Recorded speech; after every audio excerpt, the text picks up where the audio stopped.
everyone! Welcome back to my YouTube channel, Batas with Attorney Claire Castro.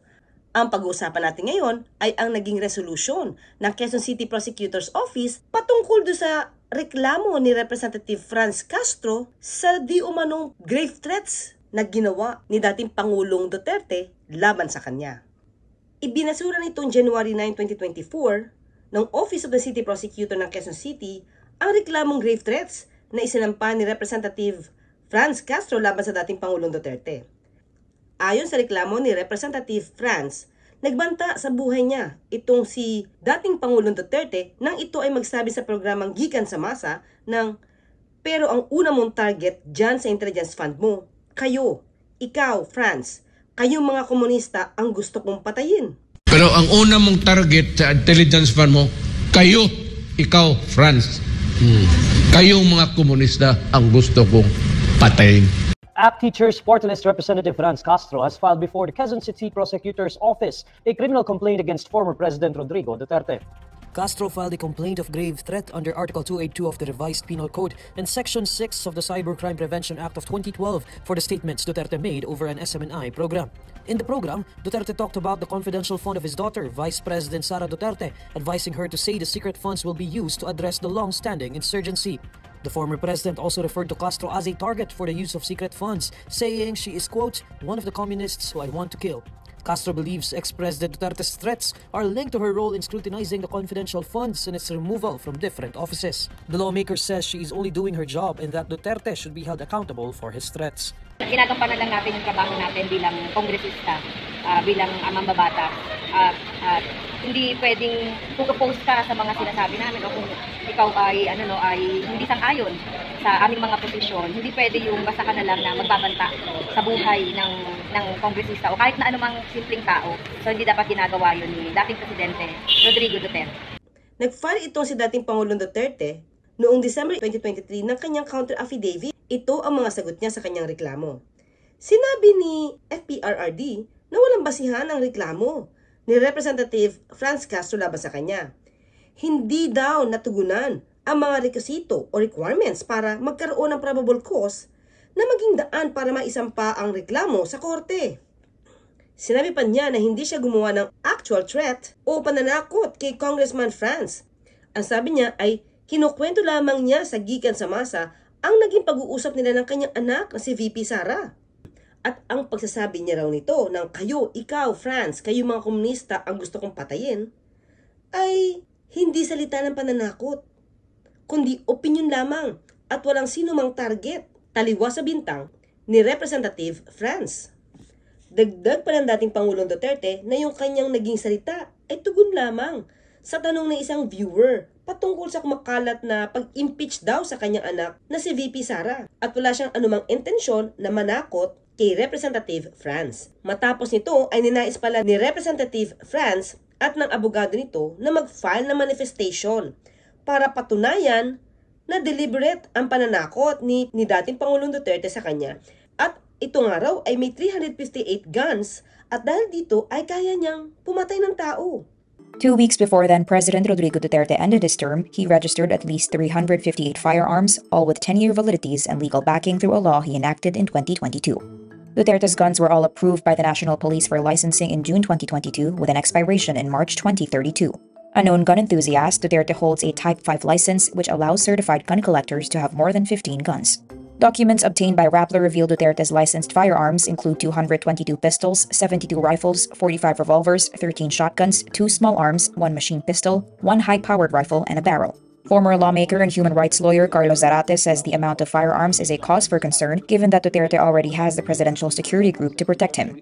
Duterte and his camp have yet to comment on the issue. Pero hindi ito pinayagan ng investigating prosecutor.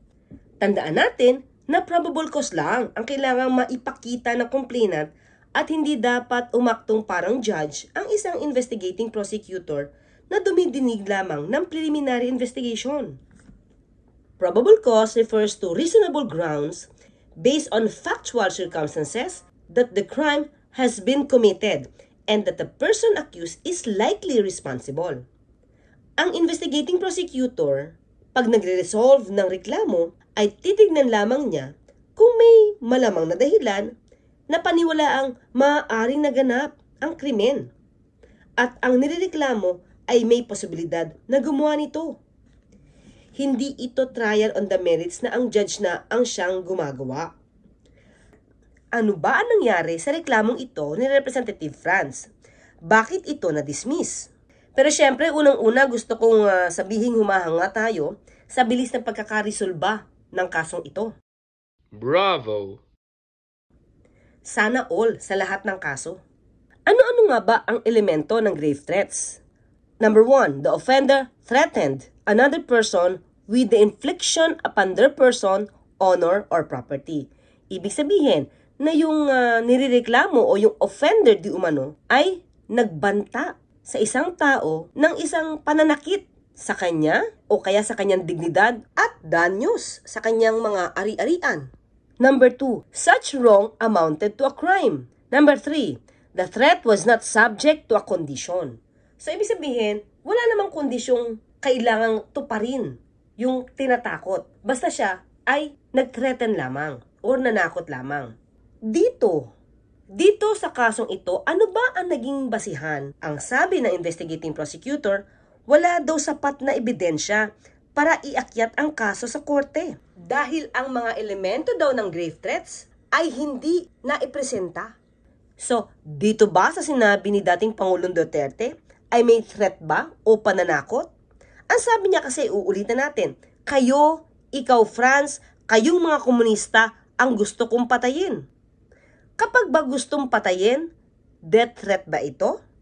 Kung ikaw ang makakarinig nito at nabanggit ang pangalan mo at ipinapalagay na parte ka ng sinasabing grupo na gustong patayin, matatakot ka ba? Pero ang una mong target sa intelligence fund mo, kayo, ikaw, Franz. Kayong mga komunista ang gusto kong patayin. Kayong mga komunista ang gusto kong patayin. So, kayong mga komunista. So, hindi ito ideology. Hindi niya gustong patayin yung ideology. Kayong mga komunista. So, ibig sabihin, kayong mga miyembro ng komunista o kayong mga communist. Pinapalagay ba niya na itong si Representative Franz ay parte ng komunista? Yung legal nila, yung NDF. Ito yan sila, si Franz. Bakit hindi ko siya itag? Na yung partido ninyo is a front. You went legal from illegal Communist Party, nagpa-legal kayo. Yung took advantage of the Constitution, creating yung itong mga party list. Nagpa-legal kayo, kasi itong party list, you can only 200, 300. Makakuha ka lang ng ilang boto, you can only maybe 2 to 300. Kung sino yung pinakamataas, marami mga party list magtakbo. Congressman ka na. Oo. Pasok ka na sa Kongreso. Kaya yan sila, itong sila, Franz, they are not elected by itong distrito. Hindi ito elected na tao. Elected ito ng mga komunista rin, mga left. Kaya sinabi ko sa kanya, I am branding you as a communist member. Dito sa video na ito, tinutukoy niyang parte ng komunista. Itong si Representative Franz. So, kung ipagtutugma-tugmain nyo yung sinabi niya, kayo, ikaw Franz, kayong mga komunista, ang gusto kong patayin. So, lumalabas na yung kayong mga komunista, parte ito. Parte si Representative Franz nung binabanggit niyang komunista na gusto niyang patayin. Kayo po yung magsabi kung wala ba talaga siyang tinatarget na tao patungkol dun sa kayong mga komunista ang gusto kong patayin. Samantalang nabanggit niya yung pangalang Franz na sinasabi naman niya sa video na to na parte ng komunista.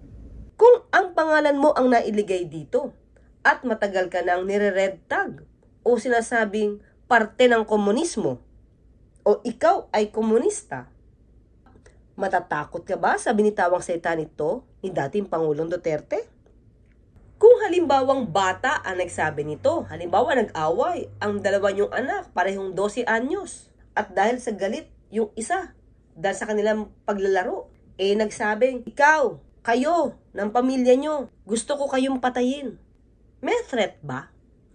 Yung salita na ito ay maaaring magdulot ng takot, pero kung bata ang nagsalita, seseryosohin nyo ba? Lalo nang alam nyong wala naman siya kakayanan na pumatay. Wala siyang armas, wala siyang posisyon, wala siyang impluensya. So maaari ba nating sabihin grave threats ang sinabi ng 12 anyos na ito? Pero syempre dapat ituro na mali ito. Dahil baka pagkalakhan niya, akalain niya tama ang ginagawa niya. At kung ang nagsabi naman ito ay pinaniniwalaan yung may impluensya pa, maraming baril, at madalas magbanta noon pa sa mga kalaban ng gobyerno, matatakot ka ba? Seseryosohin mo ba? O babaliwalain mo lang? The president of the Philippines, Rodrigo Duterte, has admitted to personally killing criminal suspects while he was the mayor of Davao. It's the first time Duterte has admitted to taking part in extrajudicial killings, although human rights groups have accused him of doing so. Since becoming president, Duterte has started a war on drugs in which more than 5,000 people have been killed. But I must admit that a third of the killings really happened during police encounters. And I know it because I'm not trying to pull my own chair. But in Davao, I used to do it personally, just to show to the guys that if I can do it, why can't you? And I go around Davao with a motorcycle, with a big bike, and I would just patrol the streets and looking for trouble. I killed about 3 of them because there were 3 of them. I didn't really know how many bullets from my gun went through inside their bodies, but it happened. And I said I cannot lie about it because, but if it means killing people kneeling down with their hands tied at the back, that's all bullshit. No maganda ang Davao. How did it came about? How did it flourish? Kinain ko yung intelligence fund. Ang intelligence fund, binili ko, pinapatay ko lahat. Kaya ganun ang Davao.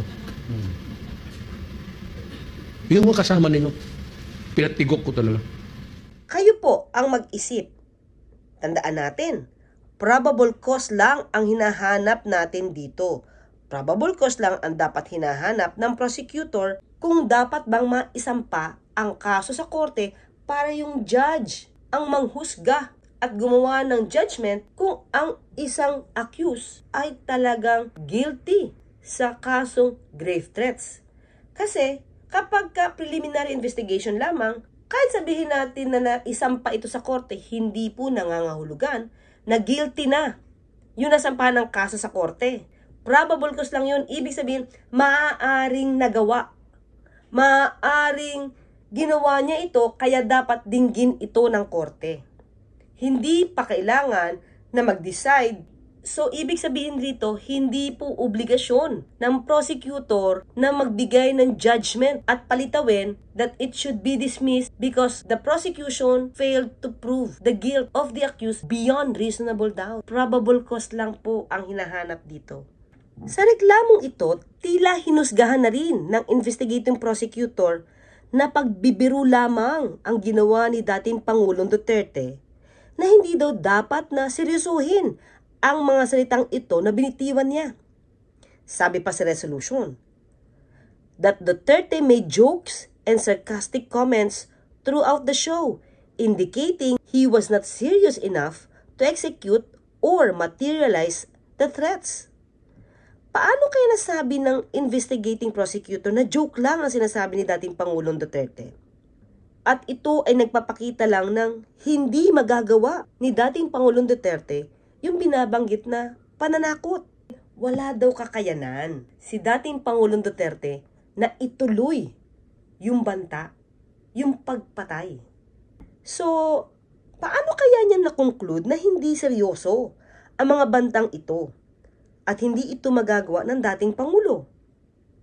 Usually, ang mga findings na ito ay sa korte talaga na pag-uusapan.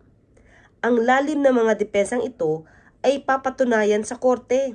Ano ang mga naging basehan na hindi seryoso si dating Pangulong Duterte sa kanyang mga binitiwang salita laban sa tinatawag niyang France? Kung papanoorin niyo pong mabuti ang video na ito o yung episode nito sa Gikan sa Masa, kayo na po ang magsabi kung sarcastic lang ba o nagbibiro lamang ba ang dating Pangulong Duterte sa kanyang pagsasabi nito. Sabi pa ng prosecutor, Duterte's alleged threats were made during the height of the confidential fund issues involving his daughter, VP Sara. Being the father of the VP, the respondent would naturally be disappointed and would come to the defense of his daughter in the midst of such political issues or attacks.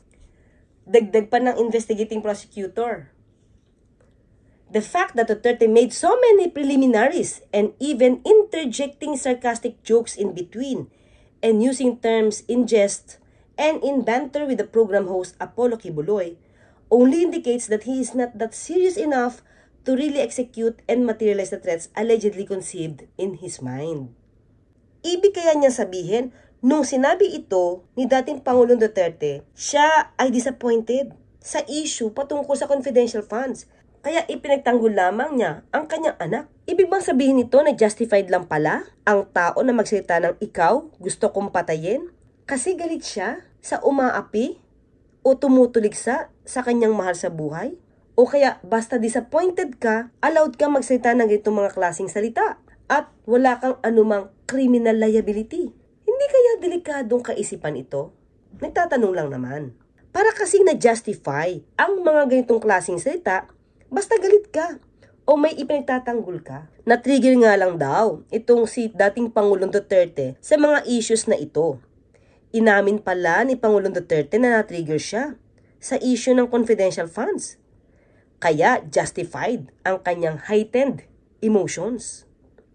Yan ang sabi ng investigating prosecutor.